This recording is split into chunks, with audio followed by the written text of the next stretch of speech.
Welcome to this video on perceptual positions. I'm Lynley Craig and I'll be guiding you through this NLP technique. All right, let's get started by going over an overview of what I'm going to be talking about in this particular video session. So the first thing I'm going to talk about is why we're learning about perceptual positions and how they can help you, or how this tool can help you in your life. And I'm going to talk to you about what you need to know, the background information about perceptual positions, as well as how you do it.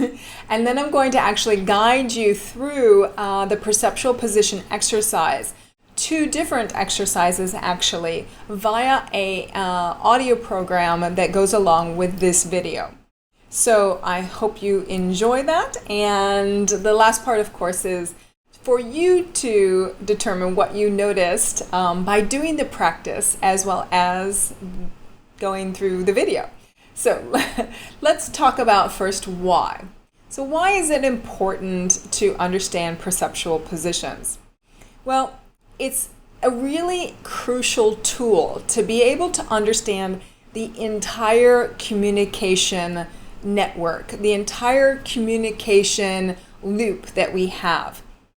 And once we have an understanding of the entire communication loop, we can understand the events within that loop, as well as the maps of the world of the people within the loop.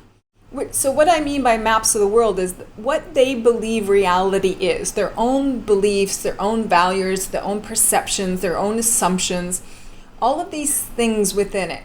So by using perceptual positions, we can understand this entire loop. What that does for us is it improves our communication and our rapport and gives us the ability to have ecological outcomes that create win-win solutions for everybody involved. Now, on a more personal note, what it does is it allows you to be able to have a technique that if you're having some negative emotions or a negative state towards another person or even a group of people, you can use the perceptual position exercise to be able to do internal work without actually involving the other person. So you may be able to resolve the conflict that you have with someone else just by doing the perceptual position exercise that we're going to go through today. All right. I hope that kind of gives you an understanding of why perceptual positions are so interesting and so valuable as a tool. We can do a lot of things with them. So let's get started on what perceptual positions are and what do we need to know about them before we learn how to use them. So the concept of perceptual positions was originally developed in NLP by John Grinder and Judith DeLozer. And it was their extension of the work that had already been done on referential indexes, as well as this meta position and the work from Gregory Bateson about double and triple perception. So, double and triple description. So that sounds like a bunch of jargon to you at this point in time, which I can understand that you might feel like that. So let me explain a little bit further about what I mean. So referential index is sort of a fancy way of what we use to describe words that identify a person or an object within a particular situation. So there are words like he or she or I or they or any kind of any kind of word that is allowing us to understand what the reference is. So when somebody says he hurt me or I've been hurt, so what we're trying to do is trying to understand all of the references within the phrase, I've been hurt. It means that you're being hurt by somebody, but they're left out. It's what we call a lack of referential index. Who is the person who is doing the harming, the hurting? Who is the person who is actually inflicting it upon you? It's missing from the statement. So we use these kinds of things when we talk about the meta model, our particular language skill in NLP. But for your information, what you need to know as far as this exercise is concerned is that referential index basically just means those words that describe the reference, the object or the person in the situation. So another example is, my husband doesn't appreciate me. So let me kind of finish the entire meaning. So my husband doesn't appreciate me. He never smiles at me. So in an NLP terminology, when we're looking at this, we want to actually change the positioning around, change the perceptual positions to see if the meaning changes when we change the reference. So we would change it around and say something like, does you not smiling at your husband always mean that you don't appreciate him? So if we switch the entire referential index around, so instead of the wife being upset that the husband doesn't smile at her and her getting upset about that, we're turning it around and saying, if you don't smile at your husband, does it always mean the same thing that you're saying it means when your husband does it to you? So it's kind of a cool thing that we do in NLP when we switch the position of what's being referenced in a sentence.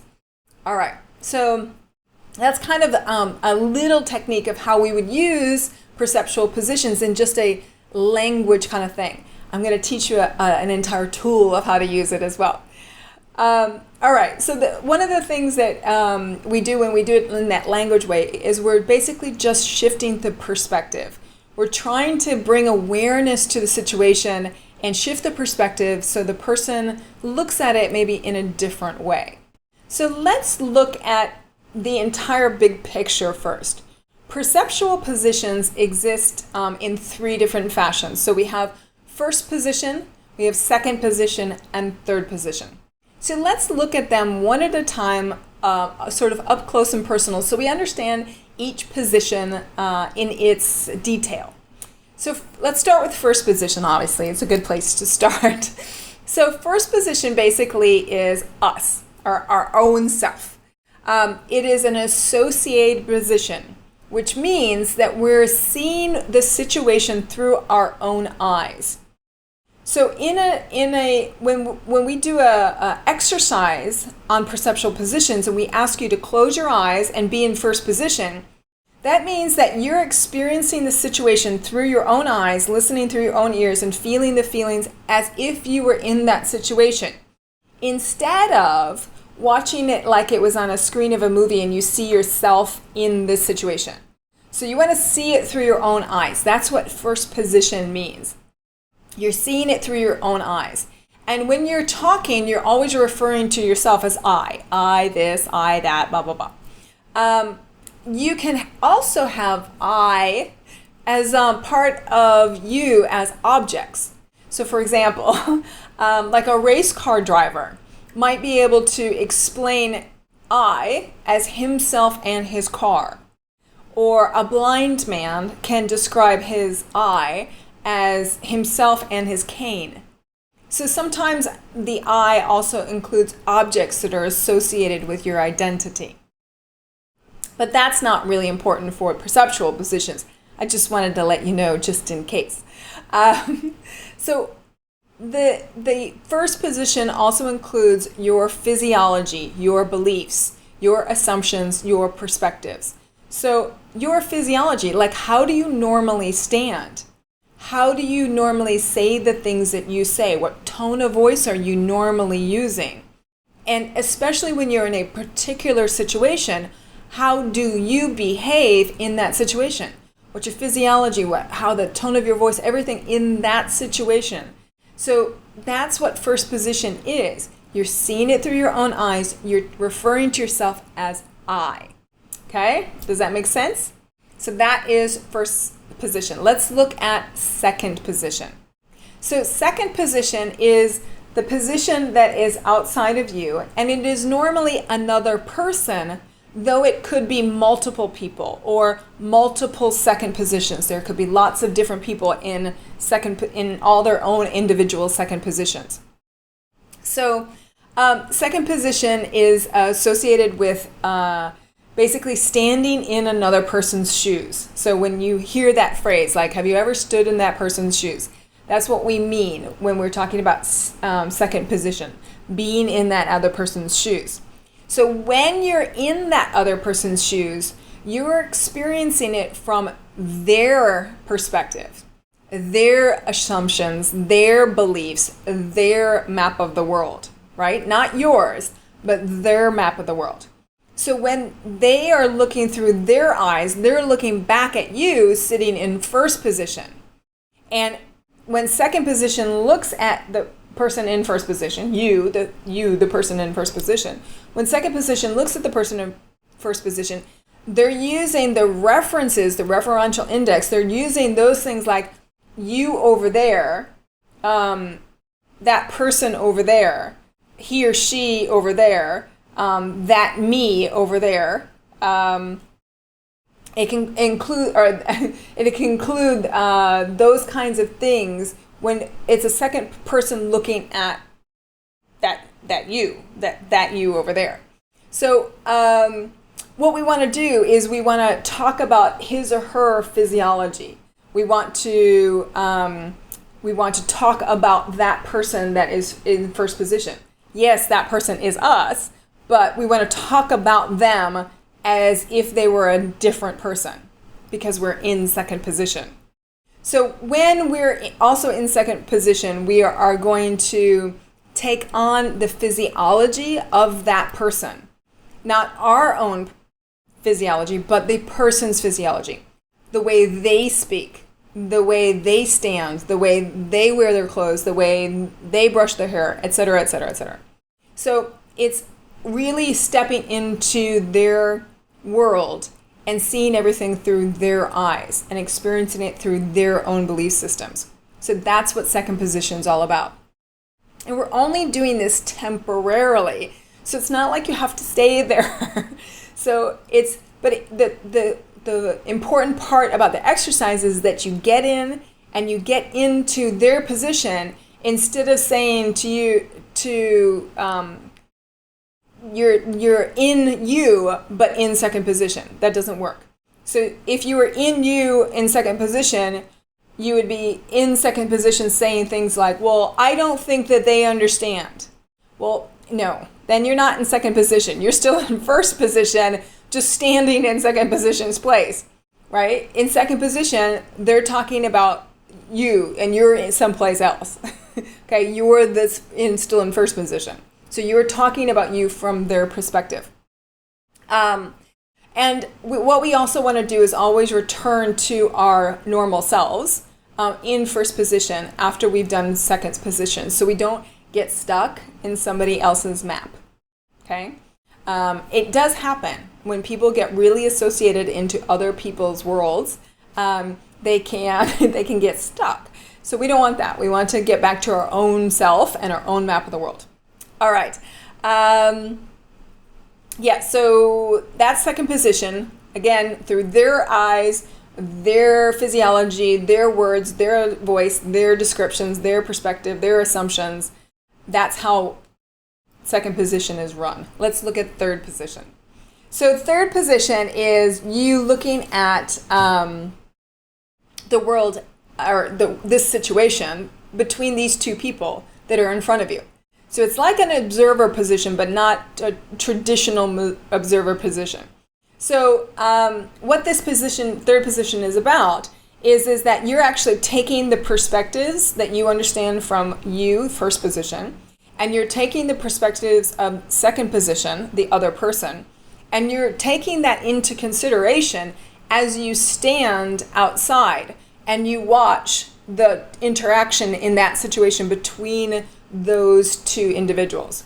So you're still outside of it and you're watching those two interaction. So it's not that they're talking to you, the person, as third position. They're still talking to each other, and it's like you're just standing there outside of it, watching and observing. So this is a really great place to gather information, a place to be a witness to what's happening and to come up with a different perspective than either first position or second position has. So in this position, the references that we're going to be talking about is he or she or they, or they are talking about, or he said or she said or whatever. But it's all going to be referring to those two people in that situation. You're not going to be using things like I in third position. So the third position is outside of the communication loop. So they're outside the loop, they're outside the event, they're outside the maps of the world. So they're not a part of what's going on inside the communication loop between those two people. So it's a nice place to be, to observe, to gather information, to be curious, and put that frame of curiosity into that place. All right. Now, just to give you an understanding of some different terminology in NLP. So we have third position, as I just described it to you. And then we also have what's called meta position. And sometimes people will confuse the two, meta position versus third position. Meta position, what meta position really is a position outside yourself. So it's not about second position, and it's not about observing from an observer's perspective from third position. It's actually about you stepping sort of outside and disassociating from yourself and looking at it from a position outside of you with your own perspectives. Okay, not looking at other people's perspectives or from another person's point of view. It's just your own. So that's what we kind of refer to as meta position. And in NLP, we say go meta. So when we say go meta, it means like step outside yourself and watch yourself do what you're doing. Okay. And then there's technically what's called the observer position. And what the observer position is actually a true observer position.